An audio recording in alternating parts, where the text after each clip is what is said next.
ustedes?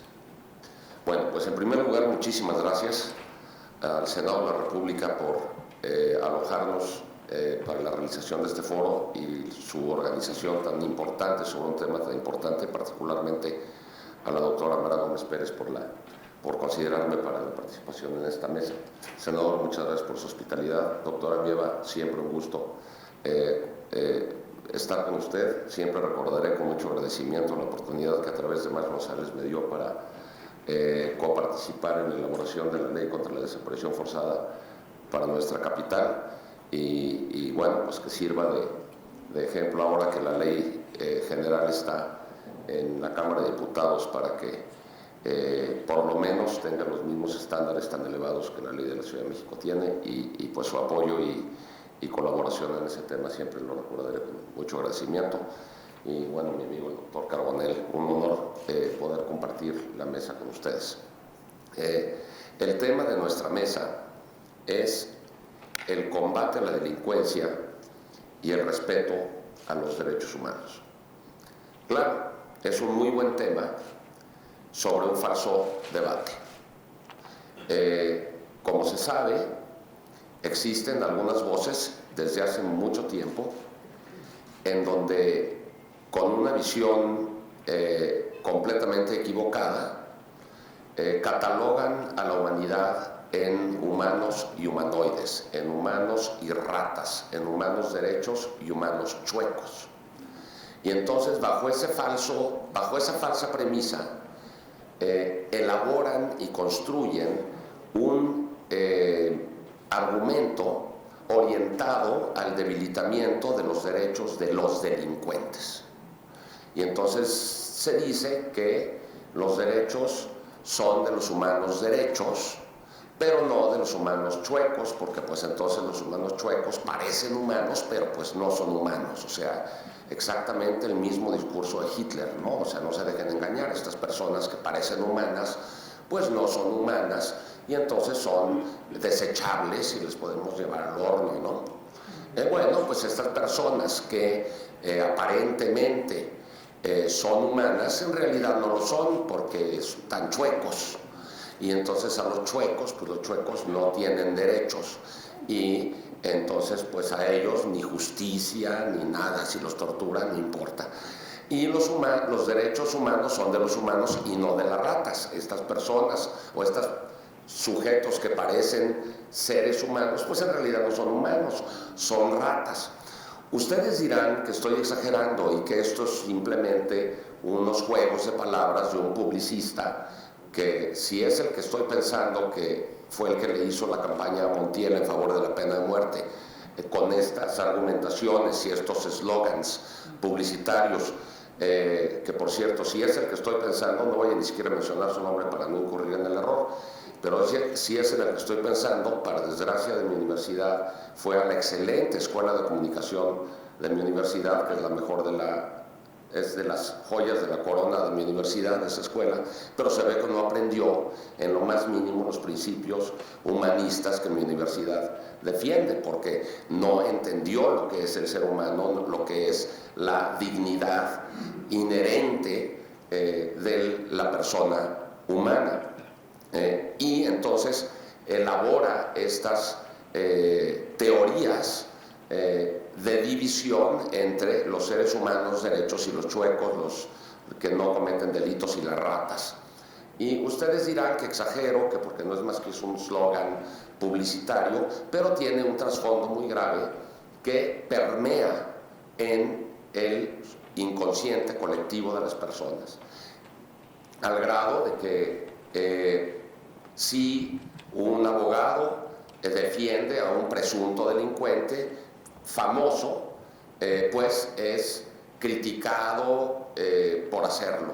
O si un abogado o un activista o un académico respalda la decisión de la Suprema Corte de Justicia de la Nación en el caso Cassés, entonces este mismo publicista del que estoy pensando escribe un artículo en un periódico y empieza a referirse a ella no como una mujer o como un ser humano, sino como una perra y como y otras cosas mucho peores que no me atrevo a mencionar porque se caracteriza ese hombre por no ser muy elegante, ni siquiera en los artículos periodísticos que escribe, pero refiriéndose a ella como una perra, no como una mujer, ¿no?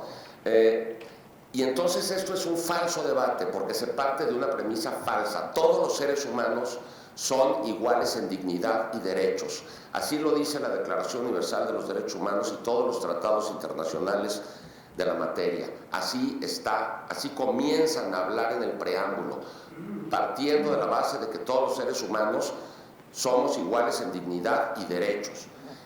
Esa es la premisa de la que hay que partir y no de una premisa falsa de división de los seres humanos chuecos y derechos.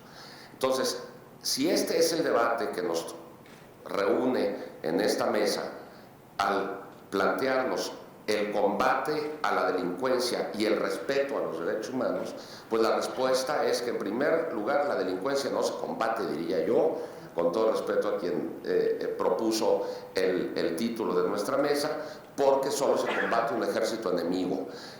Y los delincuentes no son integrantes de un ejército enemigo. Si se parte de la base de que los delincuentes, incluso organizados, son un ejército, claro, pues entonces se justifica el uso de las Fuerzas Armadas para combatirlos. Pero eso genera una espiral de violencia. No es porque lo digamos aquí por molestar a nadie, sino porque cualquier especialista, si uno lee todos los informes de los relatores especiales en materia de derechos humanos, los informes y conclusiones de todos los comités de la ONU en materia de derechos humanos, respecto de cualquier país en donde un gobierno comete la equivocación de utilizar a las Fuerzas Armadas en labores policíacas, se genera necesariamente una espiral de violencia. La mala decisión que tomó Felipe Calderón en diciembre del 2006 para combatir al crimen organizado, lo estamos sufriendo en un tsunami de sangre desde el que seguimos revolcados, con más de 550,000 litros de sangre derramada desde aquel entonces hasta hoy, más de 30,000 personas desaparecidas, más de decenas de miles de personas desplazadas, índices de tortura elevados en cientos por ciento, según estudios de la ONU y de Amnistía Internacional, y la causa de la causa es la causa de lo causado. Por lo tanto, la delincuencia no se combate, sino que se previene, como dice el doctor Amieva, primero, y ya después, en caso de que se hayan cometido los delitos, entonces se procesan a los delincuentes con principios acordes con la dignidad del imputado, con respeto a los derechos de la víctima del delito, de acuerdo con el debido proceso legal. No hay un enfrentamiento entre los derechos de la víctima y los derechos del imputado. Este es otro falso debate. Lo que pasa es que a veces se confunde a la justicia con la venganza. La venganza no se obtiene con una sentencia condenatoria respecto de la persona que alguien cree que es la responsable, ¿no? Si alguien que está seguro que esa persona es responsable se decepciona porque el tribunal, después de haber operado de acuerdo con los principios del debido proceso legal, no la encuentra responsable, luego esa persona se para afuera del tribunal con pancartas a decir que ese tribunal se equivoca y que la perra quedó impune, cuando no demostró su inocencia la perra. Entonces le dice a la persona que dice eso: oiga, usted no entiende nada, aquí lo que se tiene que probar es la culpabilidad, la inocencia se presume, no podemos decir, es que no probó su inocencia, ¿cómo es posible que haya quedado libre? No, el fiscal no logró probar la culpabilidad, señora. No nos trate de confundir con su falso debate. Y si lo que usted quiere es venganza, o tiene el padecimiento de la sed de venganza, pues su padecimiento no se cura en un tribunal de justicia. Usted tiene que ir a un gabinete de psicoterapia a tratar su padecimiento de sed de venganza, no ir a un tribunal de justicia donde lo que se logra, lo que pretende lograrse es la justicia, no la venganza. Quien confunde la venganza con la justicia, entonces cree que hay un debate entre la justicia y los derechos de la víctima y los derechos del imputado. Y entonces empiezan a justificarse actos como la tortura. Es que nada más porque lo torturaron, lo declararon, no lo lograron declarar culpable, nada más porque lo torturaron y le arrancaron a través de la tortura una confesión, cuando a lo mejor sí era cierto lo que dijo bajo tortura. Pues no, señora, nuevamente, aunque sea cierto lo que haya dicho bajo tortura, si bajo tortura lo dijo, de acuerdo con los principios del debido proceso legal, esa declaración debe declararse fuera del expediente, y si todo el expediente estaba basado en pruebas obtenidas a través de la ilegalidad y de la violación de los derechos, pues el árbol se pudre y entonces la señora pues sale libre. ¿Por qué? Porque todas las pruebas pues estaban podridas. Y la frustración puede ser muy grande, pero no podemos, bajo la pretensión de lograr lo que personas en lo individual tienen como convicción, a pesar de o en contra de los principios del debido proceso legal. Entonces, los derechos de la víctima y los derechos del imputado no están peleados, sino que solo en apariencia, y deben, como todos los derechos, porque no hay ni un solo derecho humano que sea absoluto, encuentran límites cuando se enfrentan a otros derechos, y entonces hay que modular, igualito que pasa con la libertad de tránsito y la libertad de manifestarse en las calles, ¿no? No se puede aniquilar un derecho sobre el otro, sino que se deben de modular. Entonces, nuestro nuevo sistema de enjuiciamiento penal no es perfecto, sin duda, tiene carencias, una de las cuales, por ejemplo, que más me preocupa es en materia de tortura, que el imputado regrese a custodia policíaca después de haber declarado, porque pues entonces ya no se le torturará antes y se le llevará ya declarado responsable ante el juez, como antes sucedía. Pero pues el Ministerio Público, muy bueno, el acusador o el fiscal muy bien le puede decir, bueno, mira, ahorita no te voy a hacer nada y mientras declaras ante el juez no te tocaré ni un cabello, ni con el pétalo de una rosa, pero recuerda que después de que declares regresarás a este cuartito en donde te estará esperando el general García Crespo y el coronel Peñafiel para castigarte si no declaras como se te dice que debes de declarar. Ese es uno de los puntos que a mí más me preocupan, que las instancias internacionales han venido insistiendo que el declarante no debe de regresar a custodia policíaca después de haber declarado. Bueno, o a custodia policíaca bajo el mando del acusador, que eso es normal, que regrese a una custodia policíaca de una policía que controla el juez, perfecto, pero si quien lo va a custodiar es un policía que le rinde cuentas a quien la acusa, es peligrosísimo. Esa, por ejemplo, sería una buena modificación que el Senado de la República pudiera tomar en cuenta. Pero si de lo que se trata es de modificar el nuevo sistema para regresar al sistema de la Inquisición española que teníamos hasta antes de la expedición del Código Nacional de Procedimientos Penales, pues yo le recuerdo a los señores senadores y señoras senadoras que tuvieran esa tentación de regresión, que si eso sucediera estaríamos listos y listas para convencer, por ejemplo, a la Comisión Nacional de los Derechos Humanos o quien sea, para presentar acciones de inconstitucionalidad por violación al principio de progresividad, que también es llamado principio de no regresividad respecto de derechos alcanzados en el nuevo Código Nacional. Es decir, en materia de derechos humanos y en materia de derechos del imputado y de la víctima, para atrás ni para agarrar vuelo, nomás para adelante. aunque sea despacio, pero no más para adelante.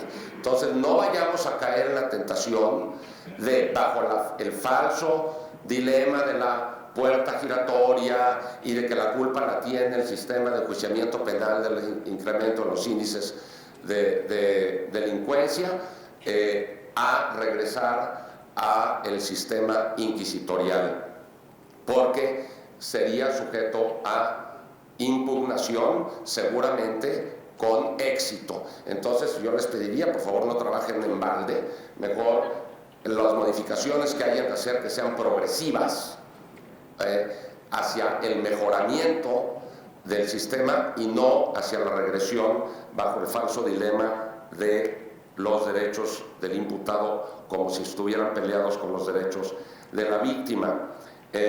Recientemente publiqué un articulito en el Universal donde en relación con el embate que ha estado sufriendo el sistema de enjuiciamiento penal y el Sistema Nacional Anticorrupción, diciendo que claro, pues estos aires de transparencia pues le pega el chiflón a quienes quieren seguir con sus prácticas corruptas, entonces rechinan los dientes porque hay que barbaridad, ahora resulta que ya no voy a poder seguir haciendo lo que quería, y entonces critico al Comité de Participación Ciudadana, y hago críticas ad hominem, cuando en realidad lo que me importa es que no funcione el sistema.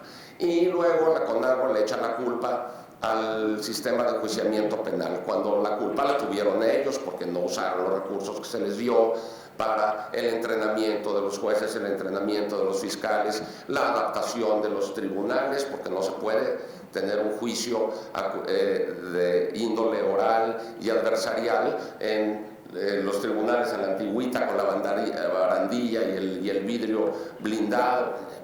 Pues todo eso que no se hizo no quiere decir que la culpa la tenga el sistema. Es como si te entregan un avión hace 8 años, te dan el manual de operación, que es el Código Nacional, te lo dieron a lo mejor inmediatamente después de la reforma constitucional, pero te dieron el manual de operación unos años después, tuviste años para prepararte en cuanto a la operación del avión, pero luego llega el día del despegue, o despegue, se dice, y el piloto pues no sabe operar el avión, la azafata no sabe dónde están los harapes ni dónde se abren las puertas, el mecánico no tiene la menor idea de cómo arreglar el avión si es que se descompone, y entonces ¿quién tiene la culpa? ¡El avión!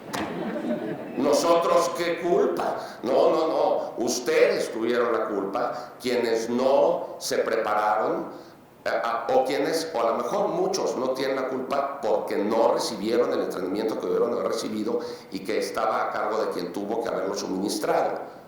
Pero el avión no tiene la culpa. Y aquí aplica el principio de nemo auditur proprium turpitudinem allegas. No será escuchado quien alegue en su beneficio su propia torpeza, su propia negligencia, su propio dolo. Entonces, si no les está funcionando el avión, no es por culpa del avión, sino porque sus operadores no saben usarlo. Entrénenlos, capacítenlos, no dar marcha atrás. Ahora lo que necesitamos es tener que aguantarnos un tiempo en lo que aprendemos a usar el avión. ¿Se van a cometer errores? Sí. A lo mejor alguno va a entrar a una puerta giratoria, sí. ¿Pero qué? ¿Por eso vamos a regresar a la Inquisición española? Yo digo, no, por favor, no. Mucho cuidado con eso, porque acuérdense que la impunidad no es nada más que el imputado que en efecto cometió la conducta salga libre, sino también es, y en la cantidad de delitos que nunca se persiguen y la cantidad de casos en donde el responsable real o de hecho no es encontrado responsable de derecho por algún error en el procedimiento, por algún error en la integración de la carpeta, por parte del acusador o del fiscal, eso es parte de la impunidad, desde luego, pero también es parte de la impunidad la gran cantidad de personas inocentes que están atrás las rejas. Eso también es impunidad, pero es una impunidad terrible, porque el imputado falsamente y encontrado responsable falsamente de un delito que no cometió está tras las rejas, y el que lo cometió está libre. Esa es una impunidad mucho más perversa que la simple falta de castigo. Acuérdense, impunidad quiere decir falta de castigo, ausencia de castigo, pero ausencia de castigo al responsable, no castigar al que no es responsable. Nunca olvidemos eso. Aquel grafiti de aquel penal que decía: en este lugar maldito donde impera la tristeza, no se castiga el delito, se castiga la pobreza, doctor. Y desde luego, aunque es un falso dilema también vincular los índices de delincuencia con la pobreza, también debemos reconocer que la inmensa mayoría de las personas privadas de la libertad en este país son pobres. Y eso no lo podemos olvidar, porque es tierra fértil para la impunidad y para la injusticia. Lo que debemos de lograr es justicia, porque la justicia también es un derecho humano fundamental. Pues muchas gracias.